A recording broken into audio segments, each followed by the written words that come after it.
প্রিয় দর্শক, আসসালামু আলাইকুম। দর্শক, আপনাদের প্রীতি ও শুভেচ্ছা জানিয়ে শুরু করছি আমাদের আজকের প্রতিবেদন। তো দর্শক, আজকে আমরা এক অসহায় মেয়ের গল্প তুলে ধরব, যার নাম হচ্ছে সালমা আক্তার।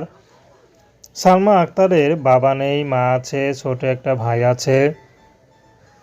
সালমা আক্তারের পড়াশোনা খুব ইচ্ছা ছিল, কিন্তু পড়তে পারেনি। সালমা আক্তারের মা একটি স্কুল মাস্টারের বাসায় ঝিয়ের কাজ করে, তো সেখান থেকে যা পায় তা দিয়ে সংসার চলে।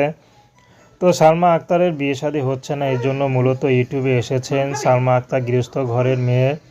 সালমা আক্তার চাচ্ছে ভালো একটা মানুষ, যে মানুষটি তাকে সুখে দুঃখে ভালো রাখবে, একসাথে থাকবে, তেমন একটা মানুষ পেলে সালমা আক্তার বিয়ে শাদী করতে রাজি আছে। সালমা আক্তারের ব্যক্তিগত কোনো পছন্দ নেই। সালমা আক্তারকে যে ভালো রাখবে, ভালোবাসবে, সে মানুষটি যেমনই হোক, সালমা আক্তার বিয়ে শাদী করবে। সালমা আক্তারের ব্যক্তিগত কোনো পছন্দ নেই। যে যৌতুক ছাড়া সালমা আক্তারের পাশে দাঁড়াবে, সেই মানুষটি যদি বিবাহিত হয়, সালমা আক্তারের কোনো আপত্তি নেই। তো সালমা আক্তার এর আগে ইউটিউবে আসেনি, এই প্রথম এসেছে। কারণ সালমা আক্তারের পরিবার কখনো চায় না যে ইউটিউবে আসুক, কিন্তু কি করবে, দেয়ালে পিঠ ঠেকে গেছে। তার বড় ভাইও নেই, বাবাও নেই, যে তাদের পাশে একটু মাথা ছায়া হয়ে দাঁড়াবে। তো দর্শক, প্রেম, ভালোবাসা, সাহায্য, সহযোগিতা, বিয়ে শাদী করা একান্ত আপনাদের ব্যক্তিগত ব্যাপার। আসুন আমরা 5 ওয়াক্ত নামাজ পড়ি, সর্বদা দেশের সেবা করি। আসসালামু আলাইকুম।